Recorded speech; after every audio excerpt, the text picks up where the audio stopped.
πρόγραμμα που ακολουθεί είναι κατάλληλο για άνω των 8 ετών.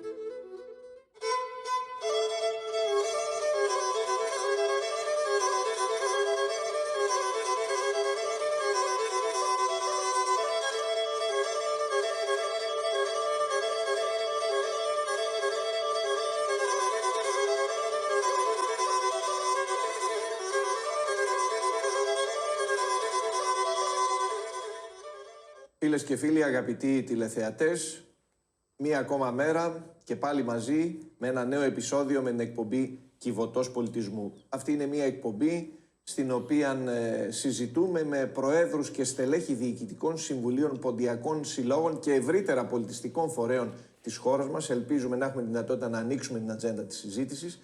Συζητούμε λοιπόν με τους πρωταγωνιστές και θα έλεγα και τους αφανείς ήρωες που βρίσκονται πίσω από τους πολιτιστικούς μας φορείς, οι οποίοι αφιερώνουν τον ελεύθερο χρόνο τους και πολλές φορές όχι μόνο τον ελεύθερο, αλλά κλέβουν και από τον επαγγελματικό τους χρόνο για να δουλέψουν για τον ποντιακό του σύλλογο, για να παράξουν έργο, για να φέρουν νέα παιδιά, να διδάξουν τη μνήμη, την ιστορία, τη διάλεκτο, τη μουσική, τις τέχνες κτλ.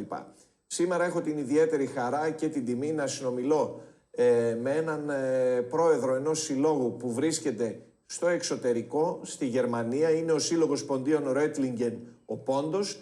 Πριν όμως συστήσω τον καλεσμένο μου, ο οποίος θα είναι μαζί μου μέσω Zoom, πάμε να δούμε πού βρίσκεται αυτός ο σύλλογος.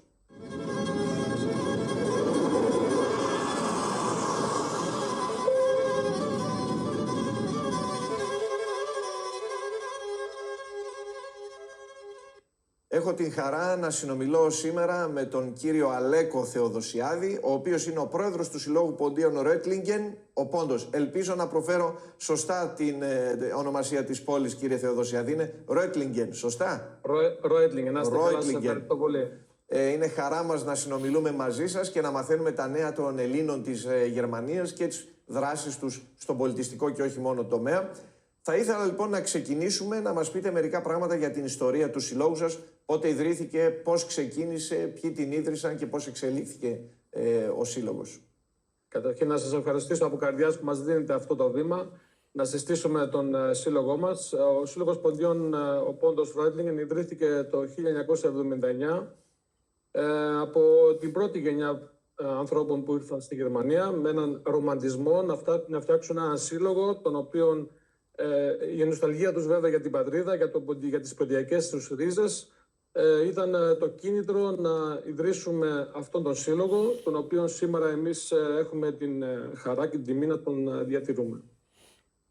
Έχουμε εικόνα από το ποιες περιοχές της Ελλάδος ήρθαν αυτοί οι μετανάστες που ίδρυσαν το σύλλογο τη δεκαετία του 70 και αν γνωρίζουμε επίσης από πού κατάγονταν από τον Πόντο. Οι περισσότεροι είναι από την Ξάνθη, από τις περιοχές της Ξάνθης. Καταγωγή τους ήταν από την Τραπεζούντα πρωτίστως, από τη Σαμσούντα, από αυτές τις δύο περιοχές. Εσείς φαντάζομαι την ζήσατε αυτή τη γενιά, την προλάβατε, είχατε συναναστροφή. Τι ήταν αυτό που τους έδωσε αυτή τη σπίθα και είπαν εμείς πρέπει να φτιάξουμε και εδώ? Γιατί πήγαν οι άνθρωποι μετανάστες εκεί, έπρεπε να φτιάξουν ξανά τη ζωή τους και είναι μια πραγματικά... Η ιστορία του ποντιακού ελληνισμού έχει πολλά τραγικά στοιχεία, εκτός από βία, γενοκτονία και ξεριζωμό, έχει και μετανάστευση για οικονομικούς λόγους.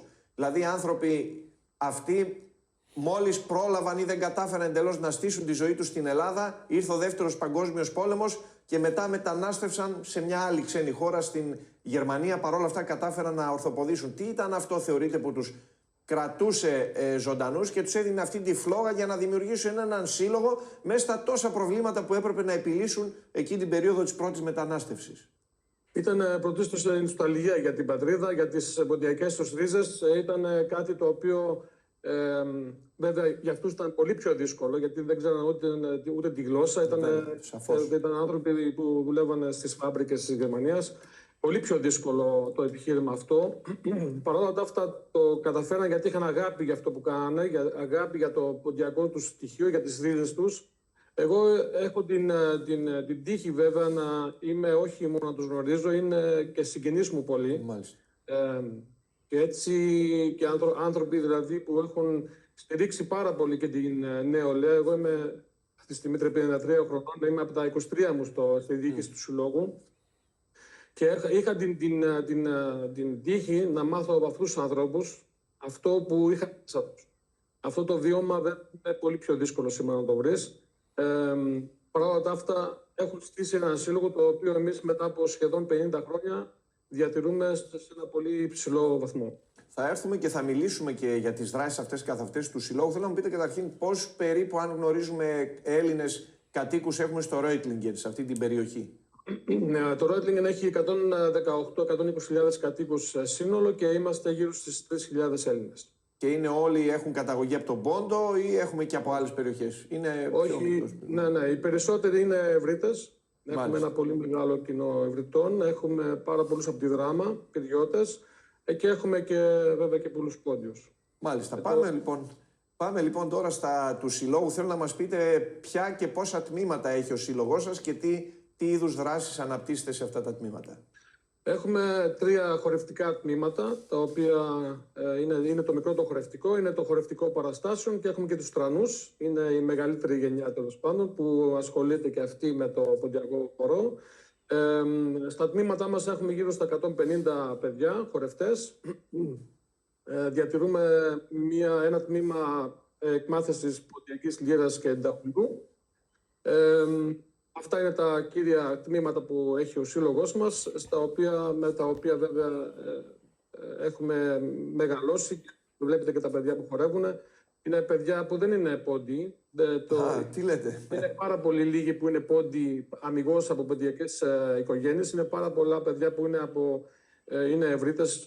Πάρα πολλά παιδιά. Έχουμε παιδιά που δεν είναι καθαροί. Δεν έχουν καταγωγή ποντιακή. Ακριβώς, ναι. Και αυτό είναι τιμή μας που έχουμε αυτά τα παιδιά και τα οποία το ζουν και το εμπεδώνουν με τον πιο καλύτερο τρόπο.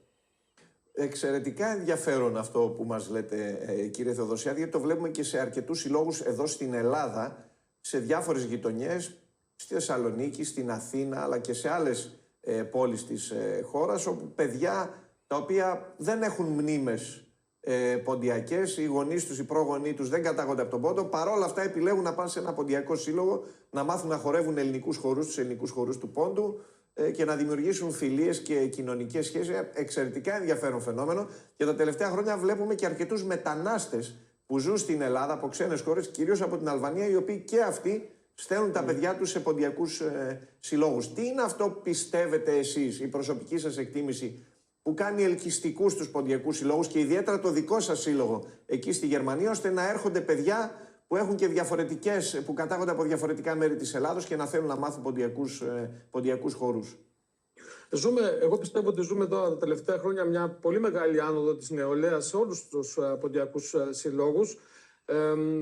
Είναι ένα φαινόμενο το οποίο το ζούμε τα τελευταία χρόνια. Πριν τον κορονοϊό δεν το είχαμε αυτό έτσι όπως το ζούμε τώρα. Είναι η δουλειά που κάνουν οι σύλλογοι αναμεταξύ τους, είναι οι συνεργασίες των συλλόγων, πιστεύω. Υπάρχει πιο μεγαλύτερη συνεργασία. Οι εκδηλώσεις που κάνουμε είναι, βέβαια, εμείς οι πόντιοι έχουμε, το καλό το έχουμε, οι εκδηλώσεις μας οι χορευτικές είναι πάντα επιτυχημένες. Αυτό ελκύει βέβαια την νεολαία. Τα μουσικά όργανα, το αγγείο έχει παίξει πάρα πολύ μεγάλο καθοριστικό ρόλο. Αλήθεια? Κατά ποιον τρόπο νομίζετε? Δεν ξέρω πώς έχει γίνει αυτό, αλλά είναι ορισμένοι άνθρωποι σε αυτόν τον χώρο που έχουν εμπνεύσει τόσο πολύ την νεολαία, όπως ο Γιώργος Σοφιανίδης, η Ειρήνη Σαχταρίδου, ο Παναγιώτης ο Θοδωρίδης, έτσι που βλέπεις στις εκδηλώσεις όταν βγαίνει το Αγγείο γίνεται ένας πανικός. Δηλαδή, γίνεται έκρηξη. Ναι. Και αυτό έχει βοηθήσει, πιστεύω, και αυτό είναι ένας λόγος ο οποίος έχει βοηθήσει. Είναι και βέβαια η δουλειά που γίνεται μέσα στους συλλόγους, έτσι. Εμείς σαν σύλλογος προσπαθούμε με την νεολαία, την έχουμε μέσα στο κέντρο των δράσεων, τους δίνουμε ένα μεγάλο βήμα, τους δίνουμε αρμοδιότητες γιατί είναι το μέλλον του συλλόγου, του κάθε συλλόγου. Βέβαια πρέπει να υπάρχει, πρέπει εμείς τώρα να ετοιμάσουμε την επόμενη γενιά να μπορέσει όπως ετοιμαστήκα και εγώ για παράδειγμα από τους λεγόμενους παλιούς, για να μπορέσουν αυτά τα παιδιά κάποια στιγμή να αναλάβουν τα ενία του συλλόγου και να πάνε το σύλλογο 5 βήματα μπροστά. Άρα, κύριε Θεοδοσιάδη, αυτό που μας λέτε είναι κάτι εξαιρετικά υγιές και θετικό. Ουσιαστικά μας λέτε ότι θα πρέπει οι πρόεδροι και τα στελέχη των συλλόγων να προετοιμάζουν μια νέα γενιά στελεχών για να τους διαδεχθεί, για να διοικήσει το σύλλογο. Και δεν θα πρέπει να είναι όλοι καρφωμένοι στις καρέκλες τους. Ως πρόεδροι, ως διοικητικά συμβούλια και να δημιουργούνται τριβές και ζητήματα. Θα πρέπει επομένως λοιπόν, θεωρείτε ότι κάθε σύλλογος θα πρέπει να έχει μια τέτοια πολιτική, να δημιουργεί νέες γενιές στελεχών? Βέβαια. Αυτός είναι ο ρόλος μας. Δεν είναι ο ρόλος μας. Ο ρόλος μας είναι να παραδώσουμε κάτι. Όπως πήραμε την παράδοσή μας και τη διατηρούμε, αυτό ακριβώς πρέπει να κάνουμε και τώρα. Πρέπει να παραδώσουμε στη νέα γενιά τα ενία. Βέβαια είναι πολύ πιο δύσκολα, γιατί η νέα γενιά είναι διαφορετική. Δεν έχει πάρα πολύ υπομονή. Αλλά παρόλα αυτά βλέπουμε ότι υπάρχουν πάρα πολλά άξια παιδιά και πρέπει εμείς, αυτός είναι ο δικός μας ρόλος και αυτή είναι η δικιά μας η ευθύνη, να παραδώσουμε στη νέα γενιά τα ενία των συλλόγων, γιατί δεν μπορείς να είσαι 30 χρόνια κολλημένος σε μια θέση. Αυτό είναι βέβαιο βέβαια. 30 χρόνια πρόεδρος. Δυστυχώς έχουν υπάρξει και τέτοια φαινόμενα. Έχουν υπάρξει τέτοια φαινόμενα, βέβαια. Πρέπει να υπάρχει μια αλλαγή. Πρέπει να δίνουμε. Τα παιδιά, βέβαια, η νεολαία κάνει τα λάθη, όπως τα κάναμε και εμείς. Όλοι κάνουμε λάθη. Γι' αυτό είμαστε εμείς εδώ να τα διορθώνουμε και να τους καθοδηγούμε. Αυτή πρέπει να είναι η πολιτική μας. Γενικά πρέπει να είναι η πολιτική μας αυτή, να είμαστε πιο ενωμένοι, να είμαστε πιο μαζί με την νεολαία, να τους δίνουμε αυτό το προβάδισμα. Αν δεν το κάνουμε αυτό, δεν θα έχουμε μέλλον. Ξεκάθαρα, σαφέστατα. Κύριε Θεοδοσιάδη, αναφέρεστε στην νεολαία, πολύ σημαντικό, ίσως το πιο κρίσιμο κεφάλαιο και κατά τη δική μου γνώμη για ένα πολιτιστικό σωματείο, γιατί οι σύλλογοι μας είναι και κοιτίδες εκπαίδευσης και πολιτισμού. Έτσι. Διδάσκονται τα παιδιά κοινωνικότητα, ιστορία, αλληλοσεβασμό και πολλά άλλα. Θέλω να μας μιλήσετε λίγο περισσότερο, είπατε κάποια πράγματα για την νεολαία, αλλά θέλω λίγο να εστιάσουμε περισσότερο σε αυτό. Να μας πείτε κάποια πρακτικά πράγματα έτσι που κάνετε για να τραβήξετε περισσότερο νέο κόσμο στο σύλλογο. Είπατε ότι τους δίνετε πεδίο για να πάρουν πρωτοβουλίες. Μπορείτε να μας εξηγήσετε, να μας δώσετε κάποια έτσι πρακτικά παραδείγματα για το πώς προσπαθείτε ως Διοικητικό Συμβούλιο να ανοίξετε το δρόμο στα νέα παιδιά και να πάρουν πρωτοβουλίες και ευθύνες για το σύλλογο? Είναι οι δραστηριότητες που τους δίνουμε, είναι οι χοροί που κάνουν, είναι οι χοροί νεολαίας για παράδειγμα. Στα διοικητικά συμβούλια που κάνουμε συμπεριλαμβάνεται και η Επιτροπή Νεολαίας. Τις έχουμε μαζί μας, δηλαδή δεν παίρνουμε αποφάσεις χωρίς να έχουμε και τα παιδιά μέσα σε αυτό, να παίρνουμε τις γνώμες των νέων, γιατί ο σύλλογος βέβαια είναι τα παιδιά. Αν δεν έχεις παιδιά, ο σύλλογος δεν υπάρχει έτσι. Ακριβώς. Είναι τα νέα παιδιά τα οποία κρατάνε ζωντανό έναν λόγο. Είναι οι αποστολές που κάνουμε στο εξωτερικό, στην πατρίδα μας. Αυτά είναι κίνητρα που είναι ελκυστικά για την νεολαία, για τα παιδιά. Και έτσι όταν δίνεις στα παιδιά έναν ρόλο μέσα στο σύλλογο, όχι μόνο να χορεύουν, είναι ένας ρόλος ο οποίος να διοικούν και κάτι, να φτιάχνουν και κάτι, να δημιουργούν. Πιστεύω ότι αυτό είναι ένα κίνητρο για να ασχοληθεί ένας νέος πιο πολύ με τον σύλλογο του. Εξαιρετικά, εξαιρετικά. Να σας ρωτήσω τώρα το εξής. Η χρονιά που πέρασε, φαντάζομαι είχατε διάφορες δραστηριότητες. Θα ήθελα να μας πείτε μερικά πράγματα για το τι έργο παράξατε την χρονιά που πέρασε και ποιοι είναι οι σχεδιασμοί του επόμενου έτους για το σύλλογό σας, για τη διοίκησή σας. Η χρονιά μας ξεκίνησε πάρα πολύ δυναμικά με τον ετήσιο μας χορό. Είναι πάντα το πρώτο Σαββατοκύριακο του Φεβρουαρίου. Είναι καθιερωμένο. Είναι καθιερωμένο. Σταθερό, το οποίο το γνωρίζουν οι πάντες. Είχαμε μια πάρα πολύ ωραία εκδήλωση. Είχαμε καλεσμένο τον Σύλλογο Ροδοχωρίου με τα Μωμοέρε. Ήταν μια πάρα πολύ εξαιρετική συνεργασία με τα παιδιά, τα οποία τα είχαμε γνωρίσει σε μια αποστολή που κάναμε στο Σύλλογο της ΚΟ. Ήταν κάτι πάρα πολύ συγκινητικό αυτό που ζήσαμε, το οποίο άφησε στα παιδιά μια εντύπωση, μια μνήμη που δεν θα την ξεχάσουν ποτέ, πιστεύω. Δεν μπορείς να το περιγράψεις άμα δεν το έχει ζήσει αυτό εκεί στα Σούρμενα.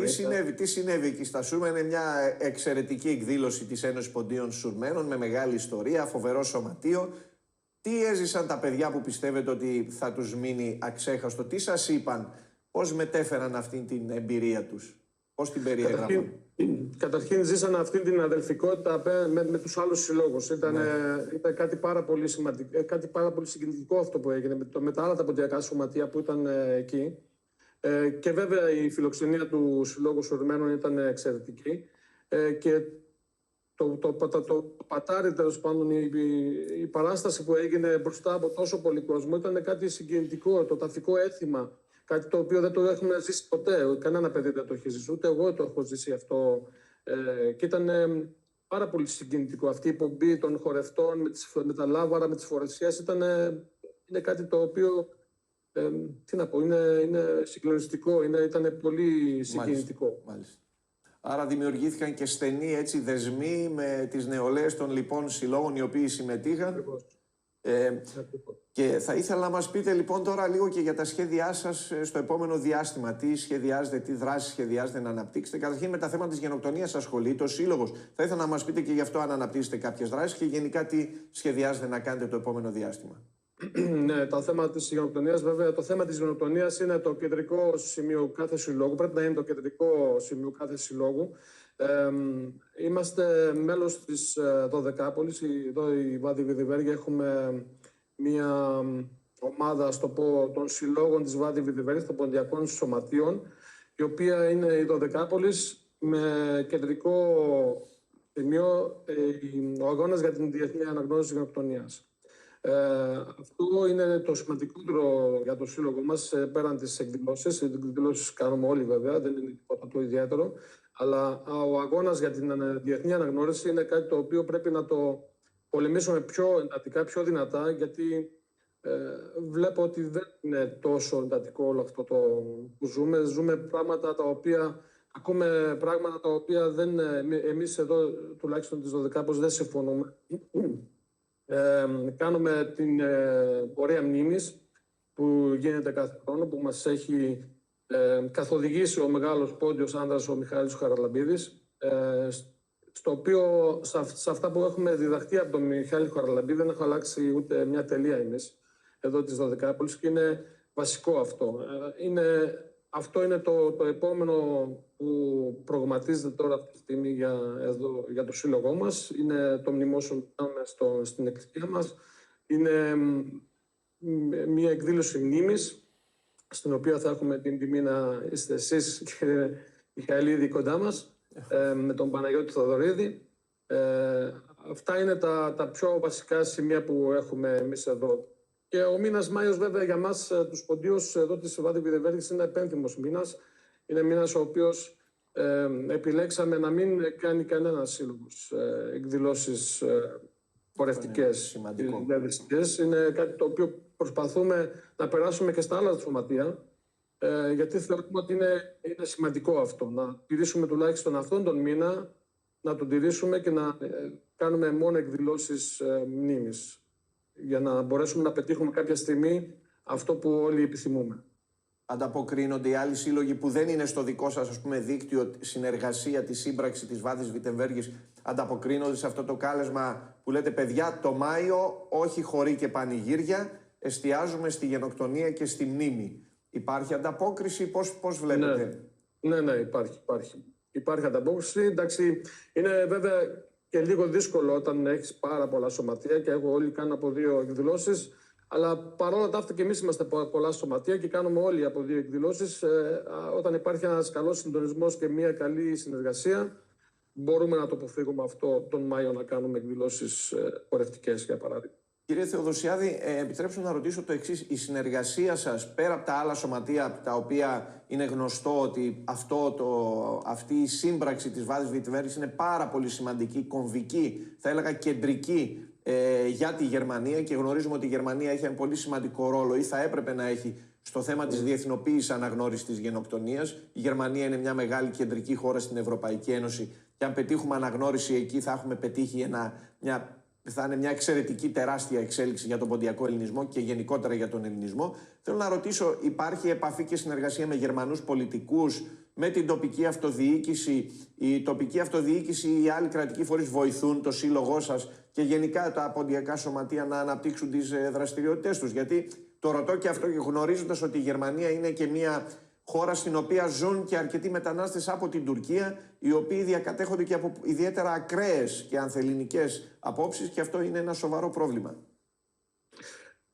Αυτό ισχύει. Η τουρκική κοινότητα έχει ένα μεγάλο λόμπι στη γερμανική κοινωνία.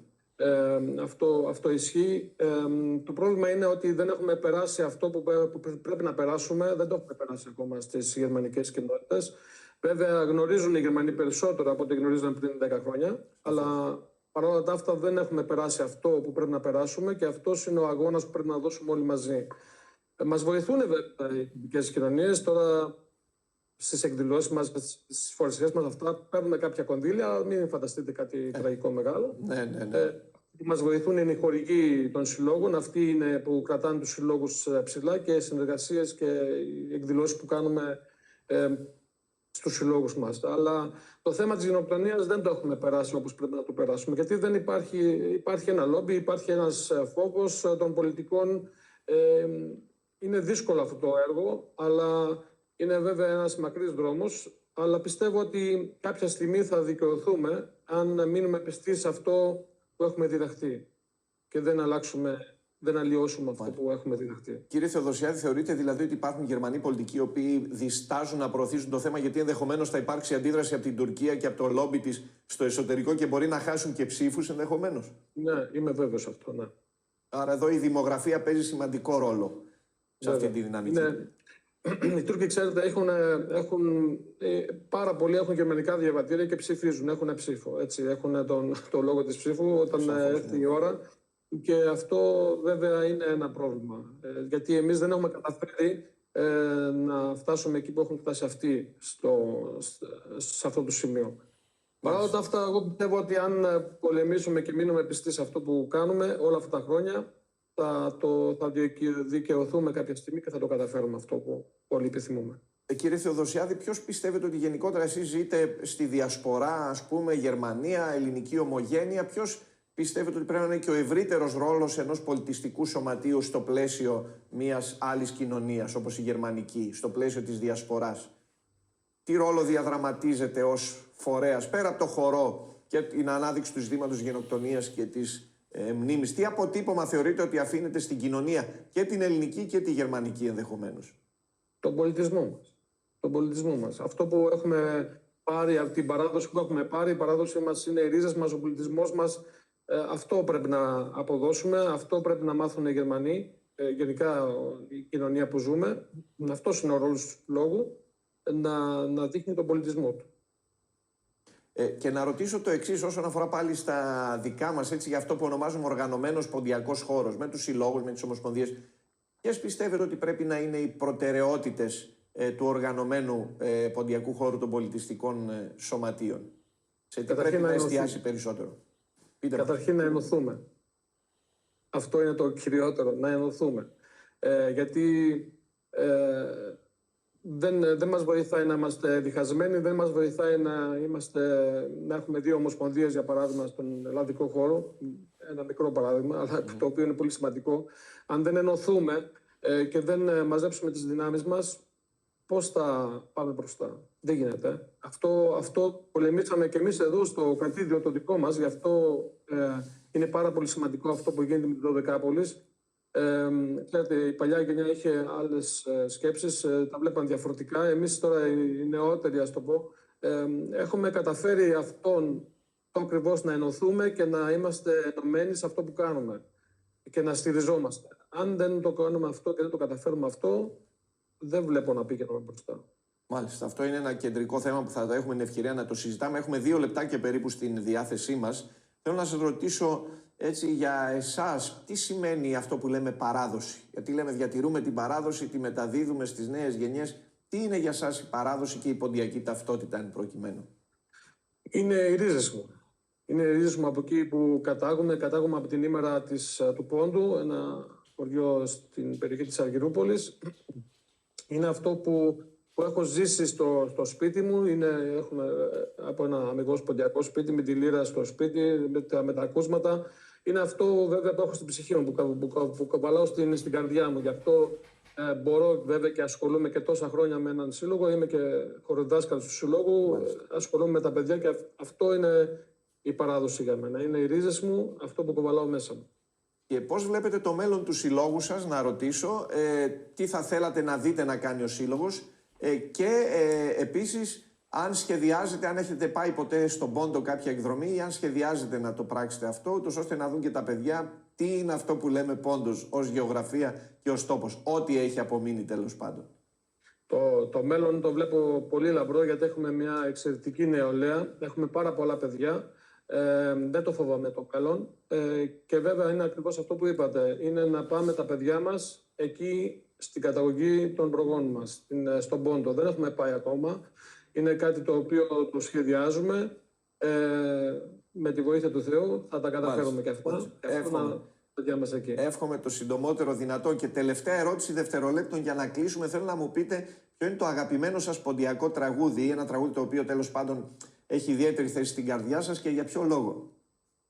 Είναι το «Ήμερα νερωθεί μέσα», είναι βέβαια τραγούδι της πατρίδας μου. Του χωριού σας. Του χωριού μου, βέβαια. Είναι η νοσταλγία για την πατρίδα, για να ξαναγυρίσεις πίσω στον τόπο σου, να δεις τα χωριά, να δεις το σπίτι, να δεις εκείνα τα βουνά. Αυτή είναι η νοσταλγία του τραγουδιού και αυτό είναι κάτι το οποίο με εκφράζει βαθύτατα. Κύριε Θεοδοσιάδη, θέλω να σας ευχαριστήσω θερμά για τη σημερινή σας συμμετοχή και για όλα όσα μοιραστήκατε μαζί μας και με τους τηλεθεατές μας. Θα είμαστε σε επικοινωνία και το Πόντος TV, όπως λέω, θα είναι δίπλα σας να προβάλλει κάθε δραστηριότητά σας. Σας ευχαριστώ πολύ. Να είστε καλά, σας ευχαριστώ πολύ. Την αγάπη μας στους Έλληνες της Γερμανίας. Να είστε καλά. Να είστε καλά. Φίλες και φίλοι, ήταν ένα ακόμα επεισόδιο της εκπομπής Κιβωτός Πολιτισμού. Σήμερα είχαμε την χαρά να συζητήσουμε με τον κύριο Αλέκο Θεοδοσιάδη, πρόεδρο του Συλλόγου Ποντίων Ρέιτλινγκεν, ο Πόντος, ένα σημαντικό ποντιακό σωματείο που βρίσκεται στη Γερμανία. Ελπίζω να μάθατε και να ακούσατε ενδιαφέροντα πράγματα. Θα είμαστε και πάλι μαζί στο επόμενο επεισόδιο της Κιβωτού Πολιτισμού. Να είστε όλοι καλά.